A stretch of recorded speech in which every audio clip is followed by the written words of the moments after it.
We've been talking about the pandemic and ways in which it may be impacting our lives on an individual basis. One of those areas that we've mentioned is depression. We've talked about the signs and symptoms of recognizing when we might become increasingly depressed over our current life situation, the pandemic itself, COVID-19. There are things that we can do as we're experiencing depression, increasing levels of depression, that we can do on our own. Thinking in terms of some self-help types of strategies that we might be able to intervene in.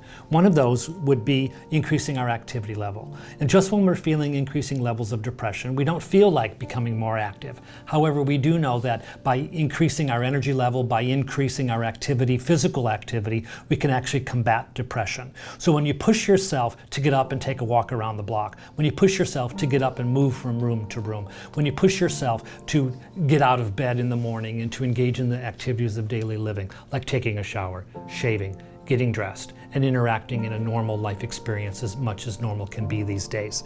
Additionally, reaching out for support. So we all recognize that we may have some support in our own lives. If we're not feeling as though we have those available to us, then we may need to take a look at ways in which we can reach out for new and different ways of experiencing support.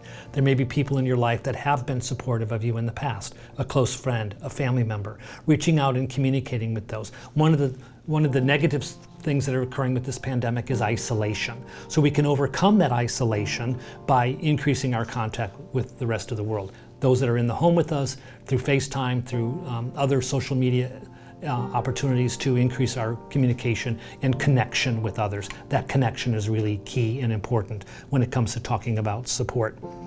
Additionally, we want to take a look at what's our self-talk. Are we engaging in negative self-talk that causes us to feel down and helpless and hopeless, as we've talked about before?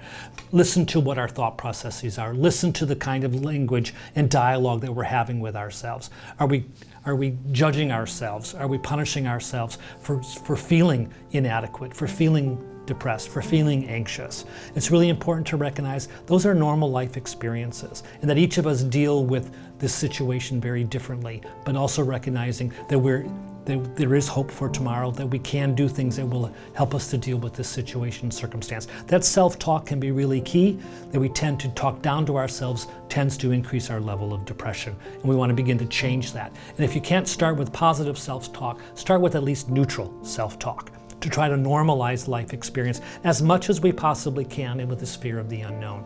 But it's really key to try to decrease the negative self-talk. Demonstrating routine, as we've talked about before. Regular activities that are normal and routine. Sometimes with depression, it's difficult to identify what resources might I have available, what kinds of things did I rely on in the past. So establishing a routine, that you're following a schedule, that you're following, things, I'm going to do this, and then I'm going to do this, then I'm going to do this, can be very helpful in managing the depression. And then finally, let's talk about self-care.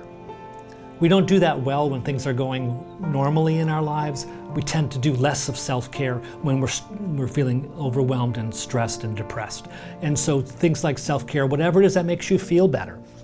You may not be able to go out and have your nails done, but you can do that at home. Getting dressed, taking a shower, shaving.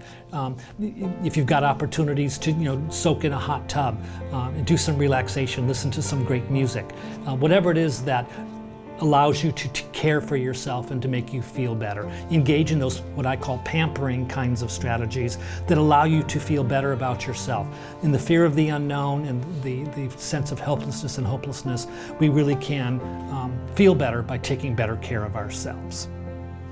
And remember, I'm Dr. Phil Toll, and together we'll get through this.